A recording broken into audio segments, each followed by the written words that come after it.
Once upon a time, before anything else existed, there was only darkness, an endless, quiet, empty space. But within this darkness, there was a spark of something extraordinary, a miraculous power that we've come to know as God. God looked at the vast expanse of nothingness and decided to fill it with life and light. With a single command, God said, "Let there be light," and just like that, light filled the emptiness, splitting the day from the night. Next, God crafted the sky, a beautiful blue blanket that covered the world. After that, He called forth the land and the seas.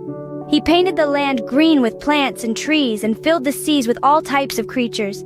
Then, God filled the sky with birds, the land with animals, and the waters with fish. Each creature, unique and special in its own way, added color and life to the world. But God wasn't done just yet. He wanted to create something even more special. So He fashioned humans in His own image. The first two, Adam and Eve, were placed in a paradise called the Garden of Eden. They lived in perfect harmony with nature, taking care of the earth and all its inhabitants. Yet in this perfect world, there was one rule. God told Adam and Eve not to eat from a certain tree, the tree of knowledge of good and evil. But a cunning serpent tricked Eve into eating the fruit, and she shared it with Adam. It was the first act of disobedience, the first sin. Suddenly, the world was no longer the same. Adam and Eve were sent away from the Garden of Eden, and the balance was broken. But even in this sad moment, there was still a glimmer of hope. For God loved His creation, and He promised to find a way to restore the harmony that was lost. And so, from a world of perfect harmony, came the first act of disobedience. In a time when people forgot about being good, there was one man who stayed true. This man was Noah, a simple yet righteous man who walked with God. Unlike others in his time, Noah was different. He believed in kindness, in love, and in doing what was right. And because of his unwavering faith and good heart, God chose him for a very important task.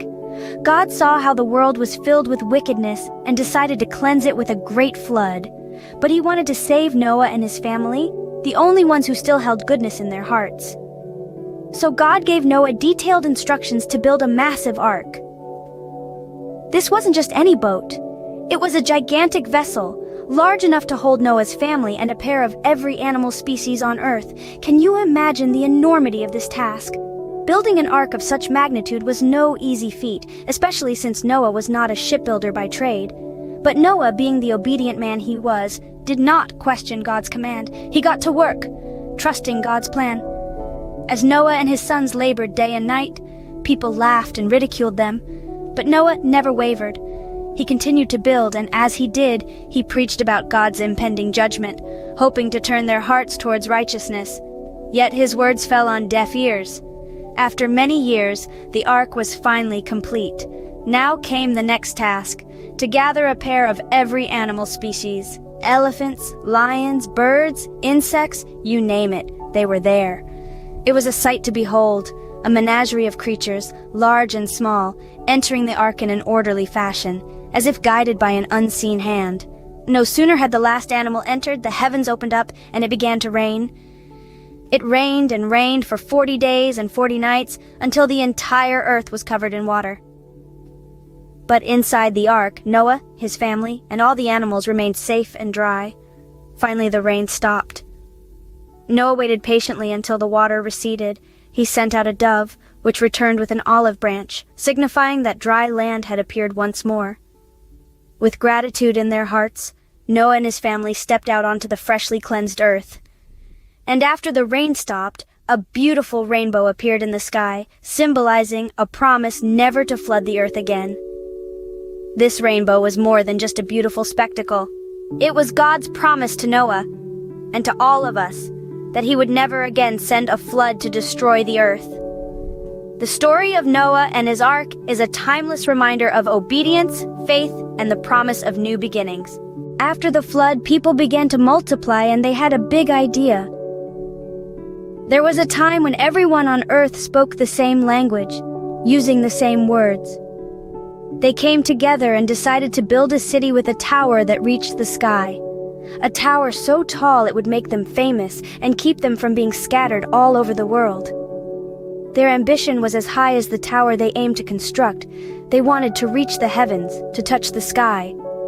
But this was not just about building a tower, it was about human pride and arrogance, about trying to be equal with God. However, God saw what they were doing. He saw their city and the tower they were building. He understood their intentions and was not pleased. God knew that if they achieved this, nothing they planned to do would be beyond their reach. So, he decided to intervene. He went down and confused their language, making it so they couldn't understand each other. Imagine trying to pass bricks to your friend, but he doesn't understand what you're saying, or asking for a hammer, but no one knows what you need. That's exactly what happened. The construction of the tower came to a halt. People couldn't communicate, they couldn't understand each other, it was chaos. They had no choice but to stop building. They were frustrated, confused, and lost. The people had no option but to scatter. They went in different directions, spread out across the earth, taking their new languages with them. That's why the tower was called Babel, because it was there that God confused the people's language and scattered them across the world. The ambition to reach the heavens resulted in a world full of diverse languages and cultures. It taught us a lesson about pride and ambition and the consequences of trying to be equal with God. And so, the people spread out, speaking different languages, all because of a tower that was too tall. In a far-off land, a man named Abraham received a very special message. Now, this wasn't just any ordinary message. No, this was a call from God himself. Abraham, a man of great faith, was living in the bustling city of Haran. He was surrounded by the life he had always known, family, friends, and familiar surroundings. But one day, God spoke to him, asking him to leave everything behind. Can you imagine leaving your home, your family, your life, all at the request of a voice you've never heard before? It would take immense trust, wouldn't it? But Abraham did not hesitate. This is where his faith really shines. He trusted in God's word, even though it meant leaving his home and venturing into the unknown. He packed up his belongings, gathered his wife Sarah and his nephew Lot, and they set off on a journey guided solely by their faith in God's promise. Now, this promise, it was not a small thing. God promised Abraham that he would be the father of many nations. That's right, many nations. This meant that his descendants would be as numerous as the stars in the sky or the grains of sand on a seashore.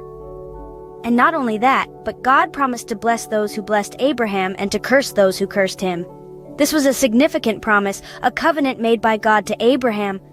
Abraham, already 75 years old, could have doubted this promise. After all, he and Sarah were not young, and they had no children. But Abraham believed God, and it was credited to him as righteousness. His faith did not waver, even in the face of seemingly impossible circumstances. The journey wasn't easy. They traveled through many lands, facing numerous challenges. But through it all, Abraham's faith remained steadfast. He built altars to God wherever he went, a symbol of his unwavering devotion. He trusted in God's promises even when they seemed distant and unattainable. This story of Abraham is a story of faith, of trust, and of obedience. It's a story about answering a call, even when that call leads to uncertainty and upheaval. It's about holding on to a promise, even when that promise seems impossible. Abraham's faith in God set the foundation for a lineage that would shape the course of history. His descendants, as numerous as the stars, would go on to include kings, prophets, and ultimately the Messiah. All because one man was willing to listen, to trust, and to obey.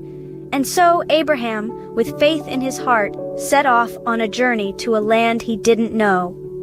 His story reminds us that sometimes faith requires us to step out into the unknown, to trust in promises yet unseen, and to believe in a plan that's bigger than ourselves.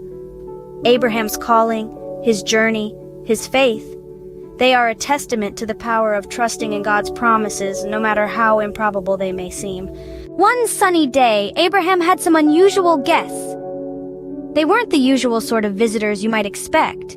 No, these were three strangers who seemed to appear out of nowhere, under the hot, shimmering sun. Abraham, being the kind and hospitable man that he was, didn't hesitate at all. He rushed from his tent to greet them, bowing low to the ground in respect. He invited them to rest under the shade of a nearby tree and insisted they wash their dusty feet. While they rested, Abraham hurried back to his tent and told his wife Sarah about their unexpected guests. Together, they prepared a feast. Sarah kneaded fine flour and baked fresh bread, while Abraham selected a tender, juicy calf from his herd. He had it cooked to perfection, serving it with milk and curds. As they ate, one of the visitors asked about Sarah. Abraham replied that she was in the tent. Then the visitor shared a surprising piece of news. He said that when he would return the following year, Sarah would have a son.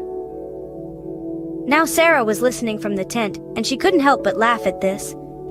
She and Abraham were old, well past the age of having children. It seemed impossible, a wild dream, but the visitor was serious. He asked why Sarah laughed and doubted, reminding her that nothing is too hard for the Lord. Sarah was afraid and tried to deny that she had laughed. But the visitor knew the truth, and sure enough, despite their old age and the odds, Sarah became pregnant and gave birth to a son. They named him Isaac, which means he laughs, a fitting reminder of the surprising news they had received that sunny day. And so, even in their old age, Abraham and Sarah were blessed with a son, just as the visitors had promised. A seemingly impossible promise delivered by unexpected visitors became a joyous reality, proving that with faith and hospitality, extraordinary things can happen, even on the most ordinary of days. So, you see, these aren't just stories, they are lessons for us all. As we draw the curtains on our journey through time, let's take a moment to reflect on the remarkable tales we've shared. Each story, a pearl of wisdom, each character, a beacon of faith, and each event, a testament to the power of obedience and trust in divine guidance. In the beginning, there was nothing but a void until the Creator breathed life into the universe. This tale of creation is not just about the birth of the universe, but also the birth of obedience. Adam and Eve's story reminds us of the importance of obeying divine commandments, of the consequences of straying from the path laid out for us.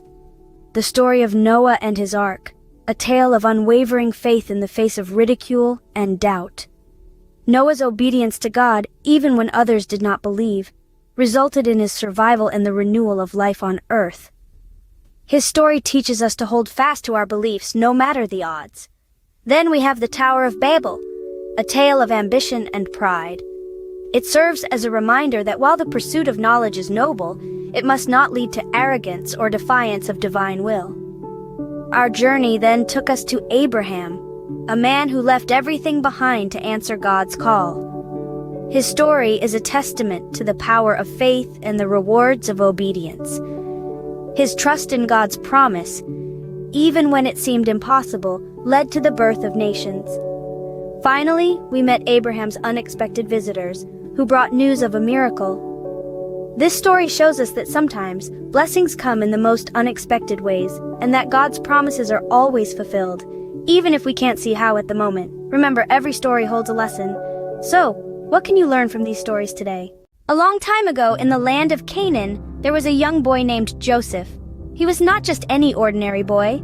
Joseph was special, and his father Jacob loved him dearly. Jacob had 12 sons, but Joseph was his favorite. He even made Joseph a beautiful, multicolored coat, a symbol of his deep affection. But this favoritism was not without consequence. It stirred up a storm of jealousy among Joseph's brothers. They couldn't understand why their father favored Joseph so much, and this envy began to eat at them day by day. In addition to this, Joseph had a unique gift. He could see and interpret dreams, which were often symbolic and prophetic.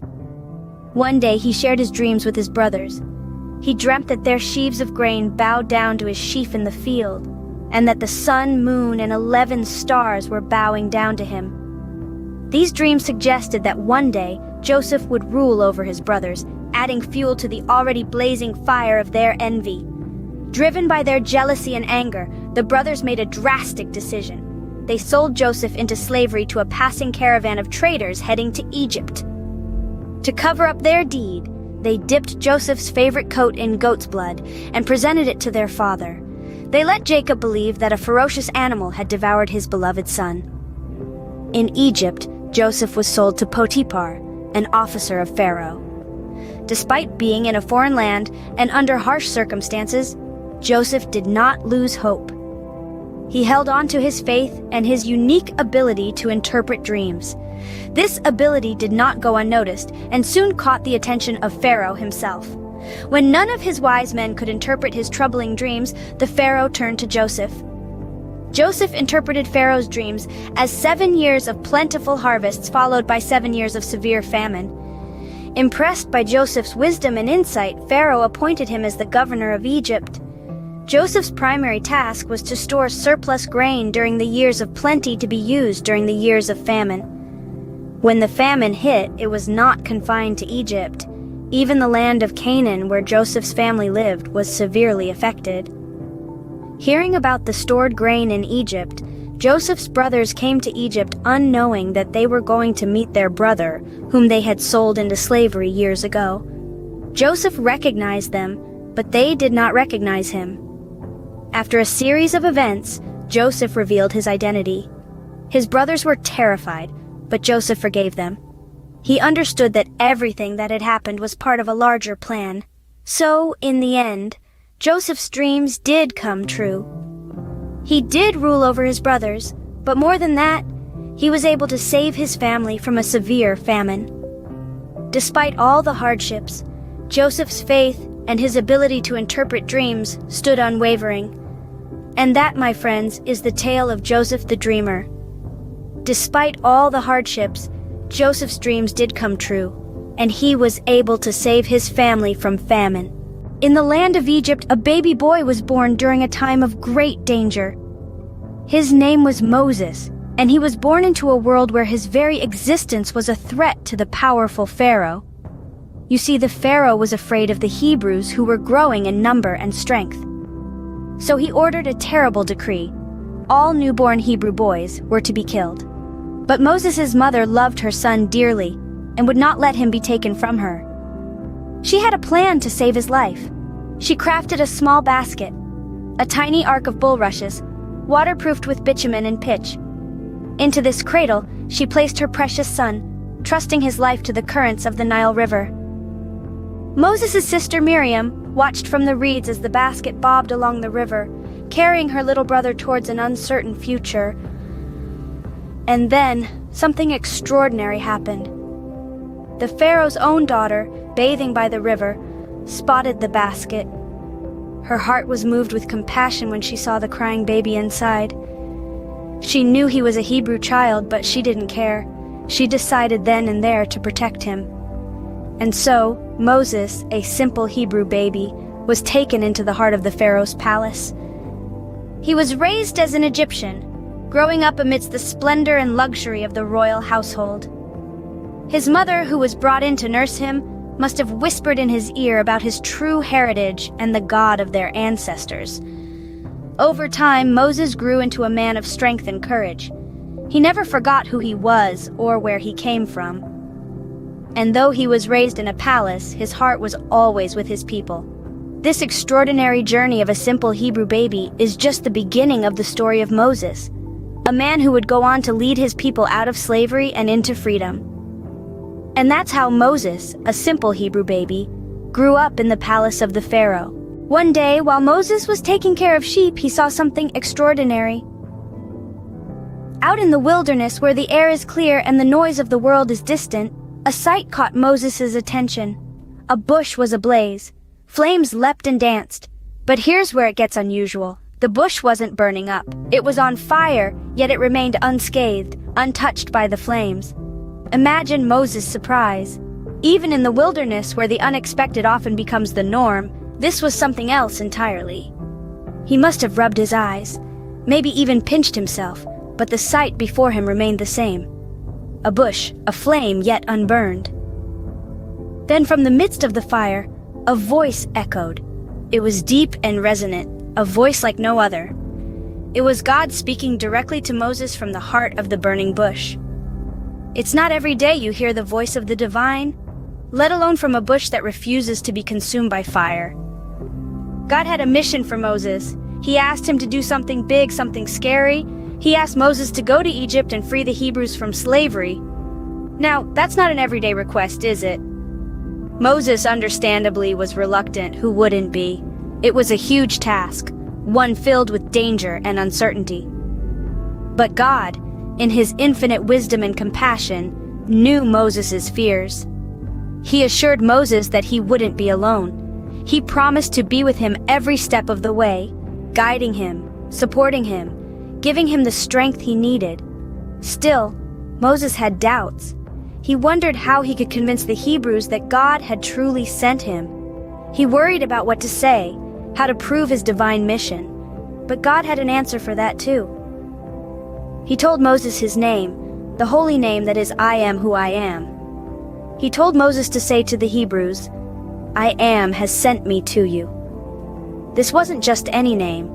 It was a name that spoke of God's eternal nature, of his presence in every moment, of his power that transcends time and space.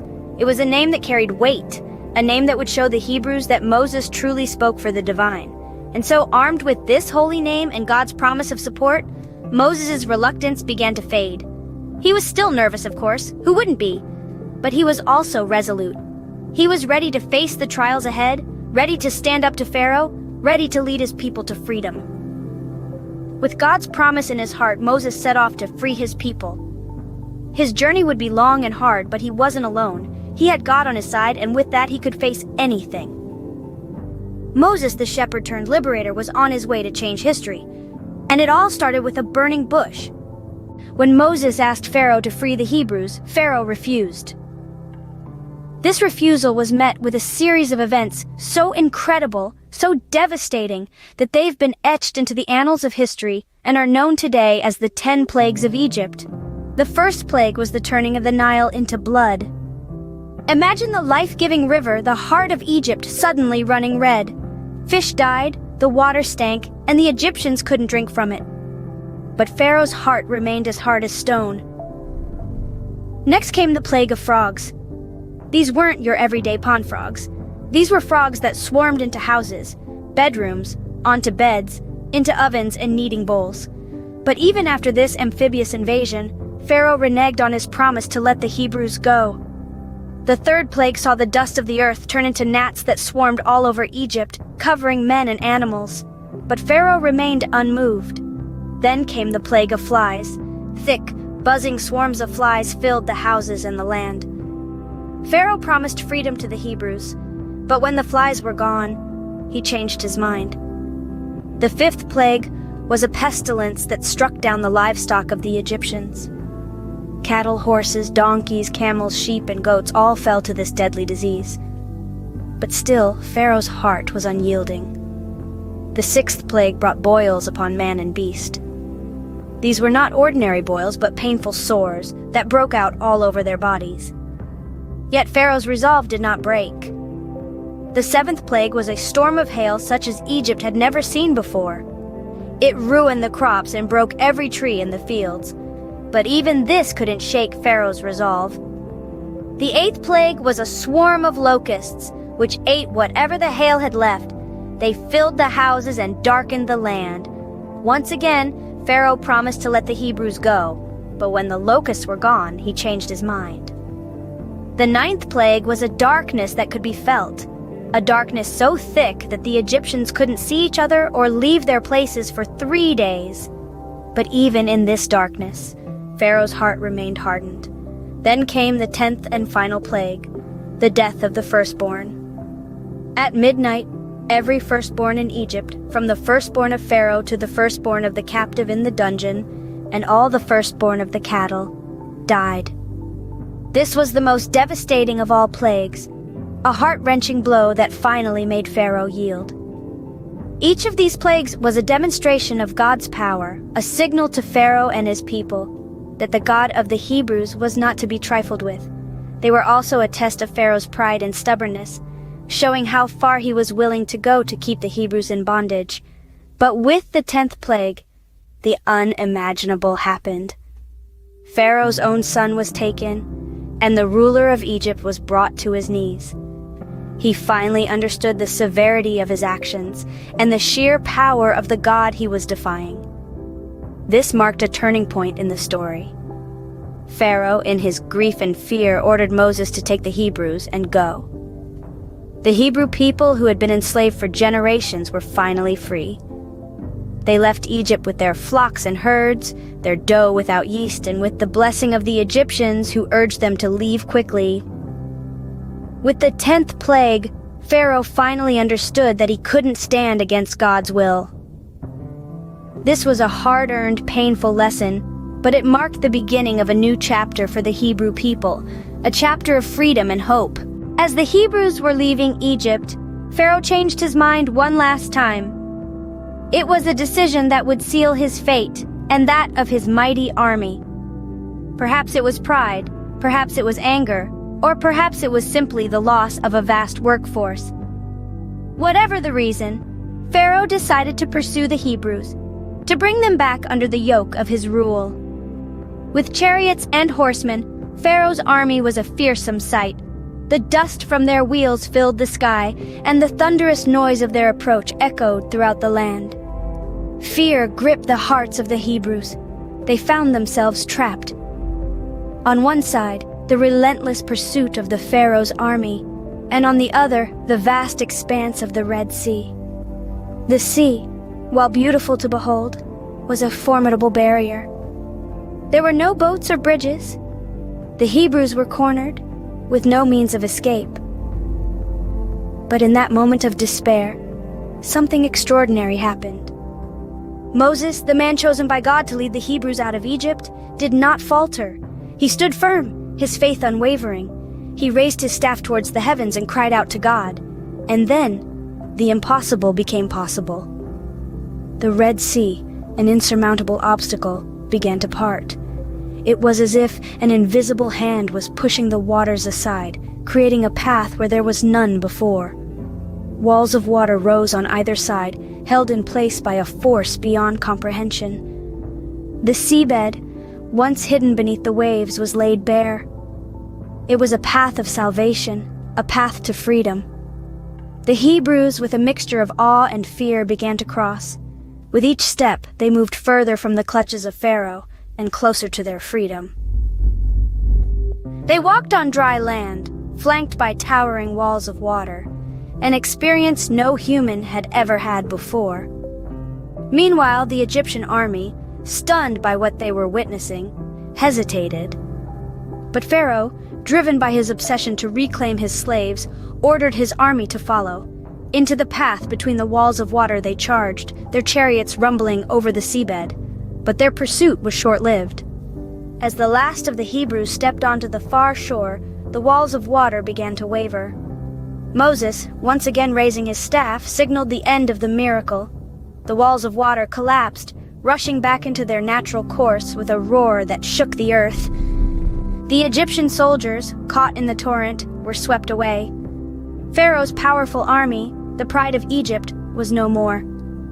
The Hebrews, safe on the other side, watched in awe as the sea returned to its tranquil state, the turmoil of moments ago seemingly just a dream. But it was real.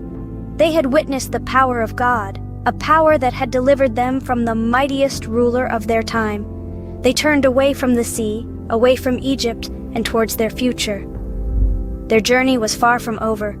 They had a long way to go, a new land to find, a new life to build. But they were no longer slaves. They were free. And so, against all odds, the Hebrews were free, and they began their journey to the land that God had promised them. The crossing of the Red Sea was not just an escape from slavery, it was the first step towards their destiny. A destiny that would shape the course of human history. Have you ever wondered how an entire sea could part in two? Picture this: Moses, a humble shepherd turned leader, guiding a multitude of Israelites out of Egypt. They had been trapped in a life of hardship and servitude, but hope was on the horizon.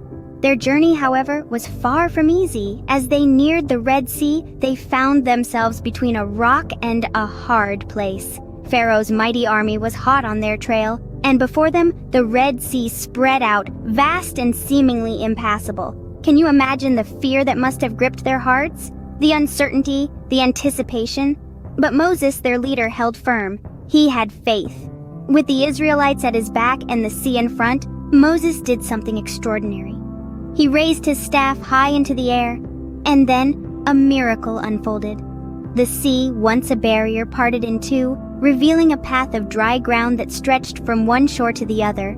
Imagine their astonishment as walls of water rose up on either side, held back as if by an unseen hand. The Israelites, once trapped, now had a clear path to freedom. They crossed the sea, every man, woman, and child on dry ground. But the story doesn't end there. The Egyptian army, in their arrogance, pursued them onto the seabed. But as the last of the Israelites reached the other side, the sea returned. The waters rushed back in, drowning the entire Egyptian army. This was no ordinary event. This was a demonstration of faith, of divine intervention. It was a moment that would be etched in the annals of history, a tale of a people's liberation from bondage.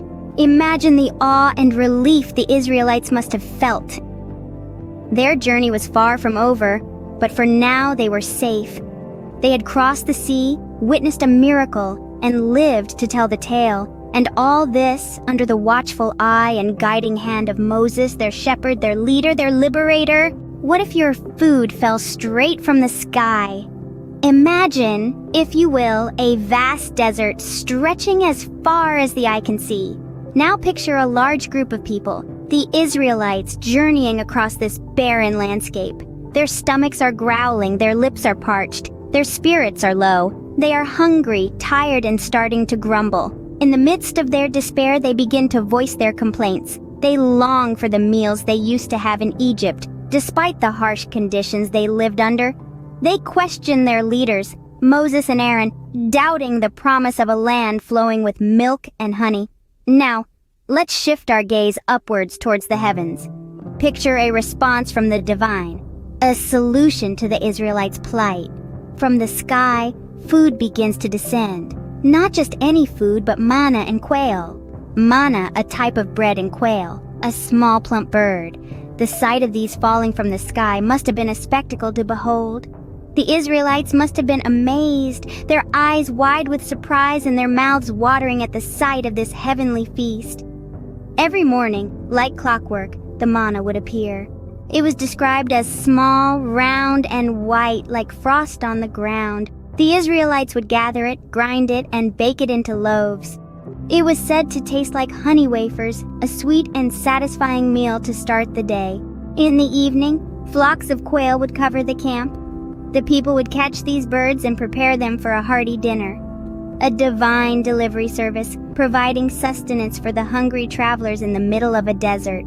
This wasn't just a one-time occurrence. No, this was a daily provision. Every day for 40 years, God provided manna and quail for the Israelites, a constant reminder of his care and provision for his people, even in the most challenging circumstances.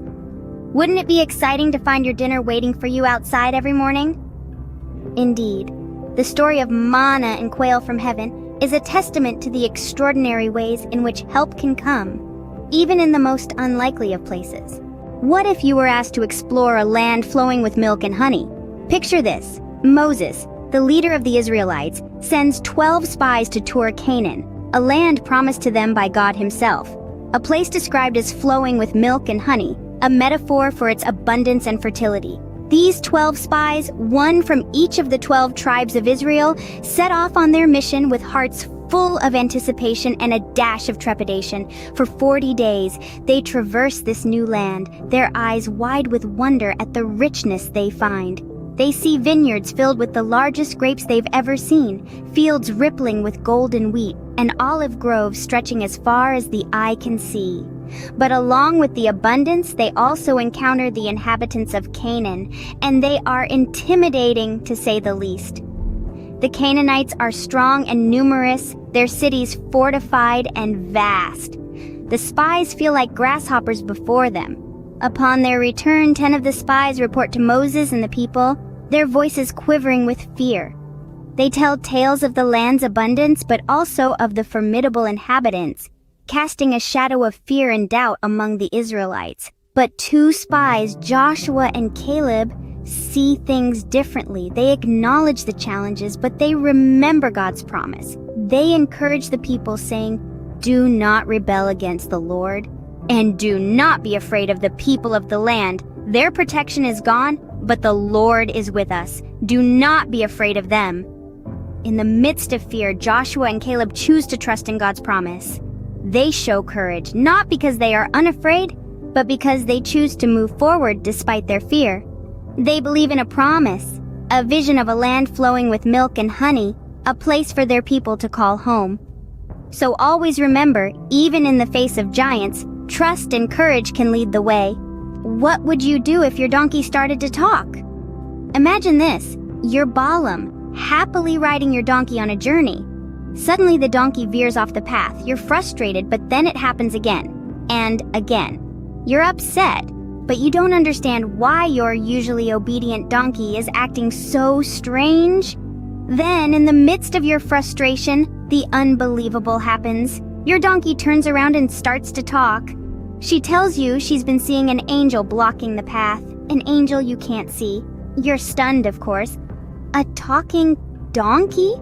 An invisible angel? It's all a bit too much to take in. But let's pause for a moment here. This isn't just a story about a chatty donkey. It's about how sometimes God uses the most unexpected ways to get our attention. You see, Balaam was so focused on his journey that he didn't realize God was trying to communicate with him. It took a talking donkey to make him stop and listen. And when he finally did, he understood the message. The angel was there to stop him from making a big mistake. Balaam was heading down a dangerous path, and God, in his mercy, sent an angel to block his way. And when Balaam couldn't see the angel, God used the donkey to get his message across. Isn't that something? A humble donkey, not only able to see angels, but also gifted with speech just to save Balaam's life. It's a reminder that sometimes we need to slow down, listen, and be open to messages that might come from the most unexpected places. So, next time you're on your journey, remember Balaam and his donkey. Remember that sometimes God speaks to us in ways we might not expect. And most importantly, remember to listen. Because who knows? The message you need to hear might just come from the most surprising source. Next time your pet looks at you funny, maybe they have something important to say. Can you think of 10 rules that everyone should follow? In the heart of the story of Moses, there's a special moment when God gives Moses 10 such rules, known as the 10 Commandments. These were delivered atop Mount Sinai, a place of great significance and awe. The first commandment is, "You shall have no other gods before me." This means that we should always put God first in our lives. It's like when you're playing a team sport and everyone must focus on working together rather than seeking individual glory. The second commandment is, "You shall not make for yourself an idol." In simpler terms, this tells us not to worship objects or things, but to appreciate the world for its spiritual and moral values. It's like valuing a friendship for the joy it brings rather than the presents your friend might give you. The third commandment is, "You shall not misuse the name of the Lord your God." This emphasizes the importance of respecting God's name and not using it lightly or disrespectfully. It's similar to how you wouldn't want someone to use your name in a mean or disrespectful way. The fourth commandment is, "Remember the Sabbath day to keep it holy." This means setting aside one day a week for rest and reflection, a pause from our busy lives. It's like taking a deep breath after a long run. Then comes the fifth commandment, "Honor your father and your mother." This means respecting our parents and their wisdom. It's like listening to the coach's advice during a game because they have more experience. The sixth commandment is, "You shall not murder." This one is pretty straightforward. It emphasizes the value of life and our duty to protect and respect it. It's like knowing that it's wrong to harm others, even in anger.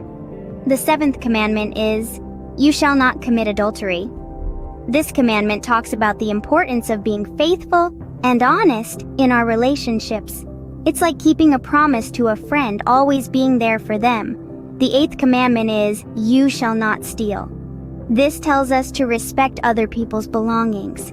It's like knowing you shouldn't take your friend's toy without asking. The 9th commandment is, "You shall not bear false witness against your neighbor." In other words, always tell the truth. It's like being honest when your mom asks who ate the last cookie. And finally, the 10th commandment is, "You shall not covet." This means we should be content with what we have and not desire what others have.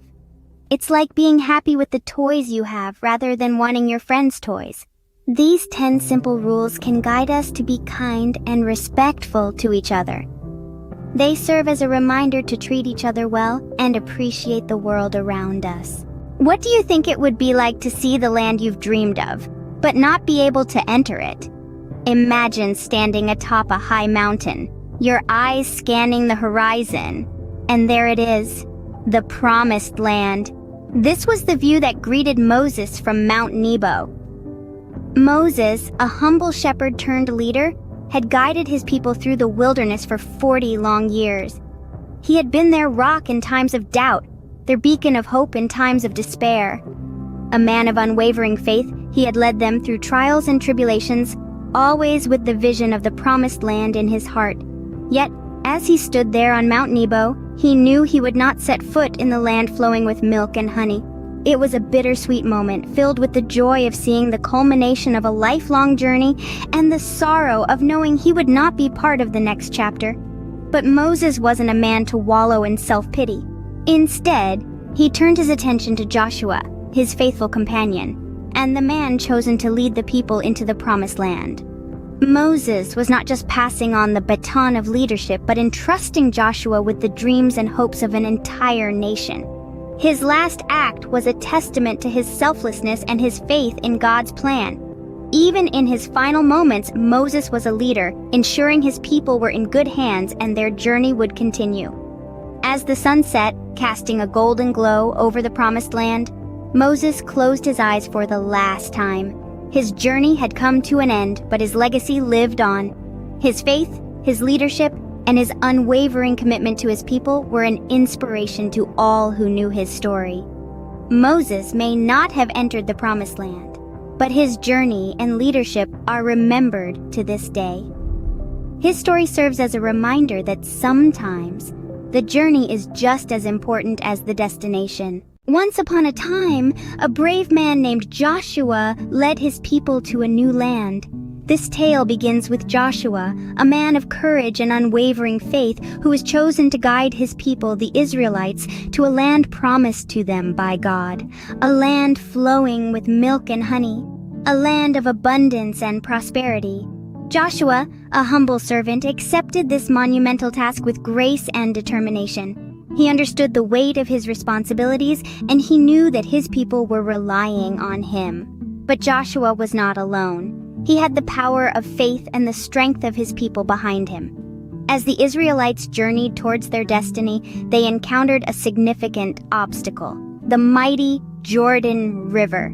It was flood season, and the river was wild and untamed. But Joshua, with his steadfast faith, didn't falter. He told his people, "Do not be afraid. Have faith, for God will guide us." And indeed, something miraculous occurred. As the priests carrying the Ark of the Covenant stepped into the river's edge, the waters parted, creating a dry path through the river. It was a sight to behold, a testament to their faith and the power of their God. The Israelites walked through the riverbed, their hearts filled with awe and gratitude. Emerging on the other side of the river, they found themselves on the cusp of the Promised Land. It was a moment of triumph, a moment of unity.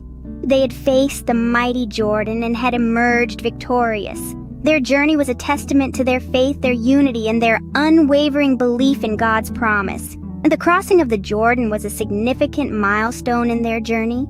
It was a symbol of their transition from a life of hardship to a life of abundance, from a life of uncertainty to a life of promise.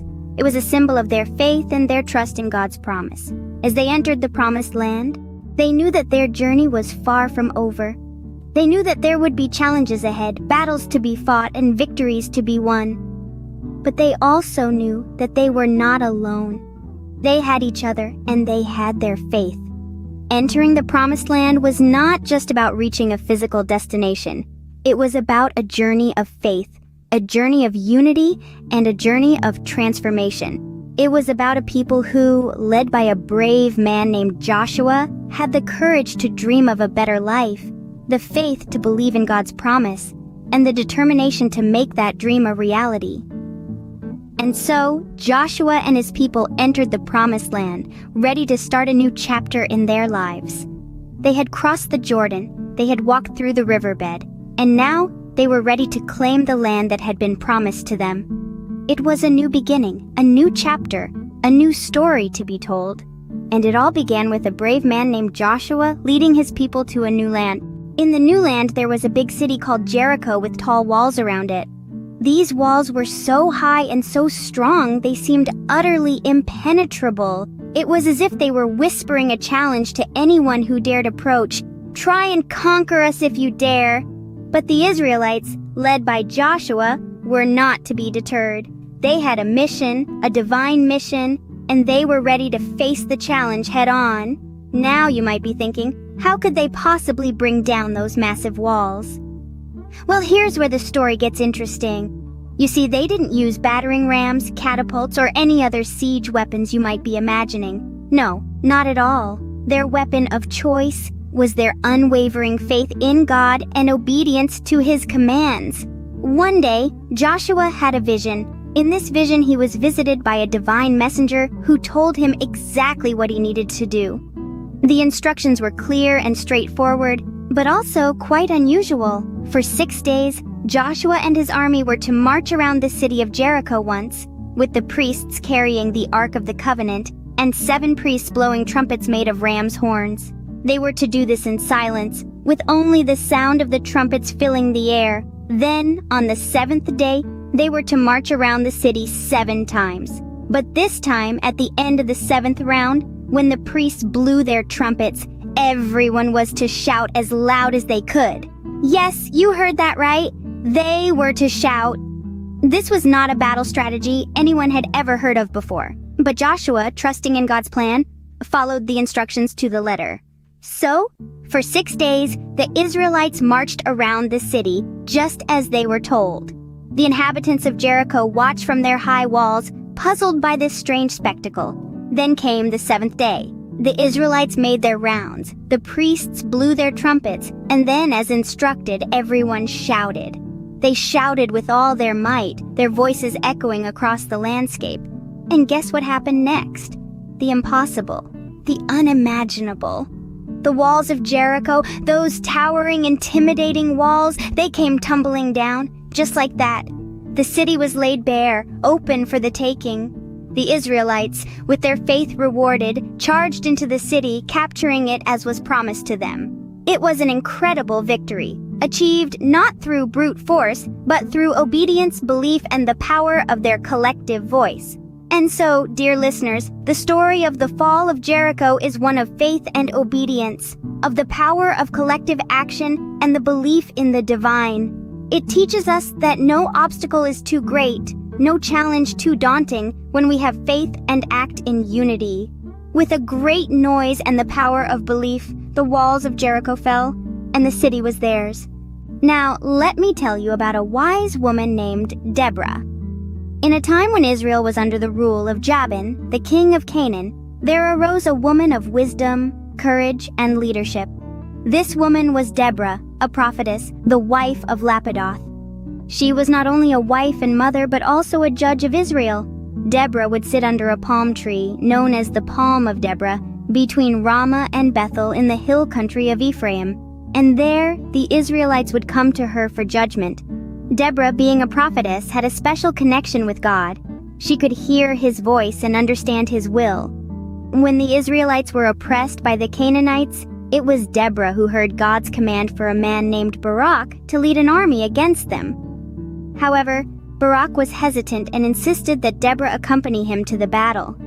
Deborah agreed, but she prophesied that the honor of victory would not go to Barak but to a woman. Deborah's wisdom shone through her leadership. She knew that the battle against the Canaanites was not merely a physical one but a spiritual one as well. She rallied the Israelites, reminding them of their strength and their faith in God. Under Deborah's leadership, 10,000 soldiers followed Barak to Mount Tabor to face Sisera, the commander of Jabin's army. The battle was fierce and the odds were against them.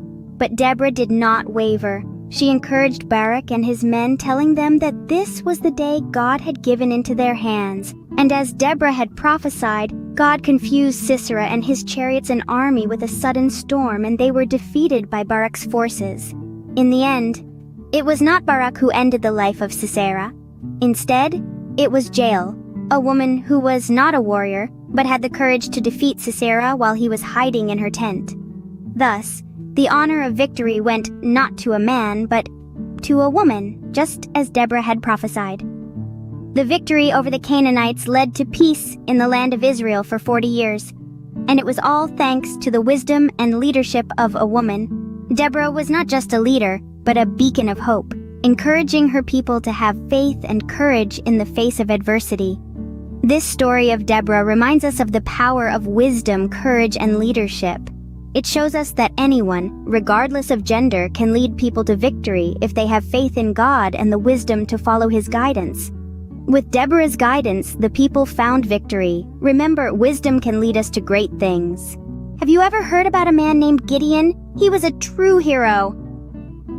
In a time of great fear and uncertainty, Gideon emerged as a beacon of hope for his people. The Israelites were being oppressed by the Midianites, a formidable foe with a vast army. But Gideon, a man of humble beginnings, was chosen by God to lead the Israelites to victory. Gideon was initially doubtful. After all, he was from the weakest clan in Manasseh, and he considered himself the least in his family. However, God saw something in Gideon that he didn't see in himself. God saw a leader, a warrior, and above all, a man of unwavering faith. God gave Gideon a task to free the Israelites from the Midianites. But there was a twist. God told Gideon that his army was too large. It might seem strange, right? Usually in battles, the more soldiers, the better. But God had a plan. He wanted to show that victory was not by human strength alone, but by His divine power. So, Gideon sent home all but 300 of his men. Just imagine that. Gideon with only 300 men was to face an army as numerous as locusts. It was a daunting task, but Gideon trusted in God and prepared for battle. The night before the battle, God gave Gideon a sign. He told Gideon to sneak into the enemy camp. There, Gideon overheard a soldier talking about a dream that predicted their defeat by Gideon's hand. This bolstered Gideon's courage, and he returned to his camp, ready to face the Midianites. The battle strategy was unique. Each of Gideon's men held a trumpet and a jar with a torch inside. At Gideon's signal, they blew their trumpets, broke the jars, and revealed the torches.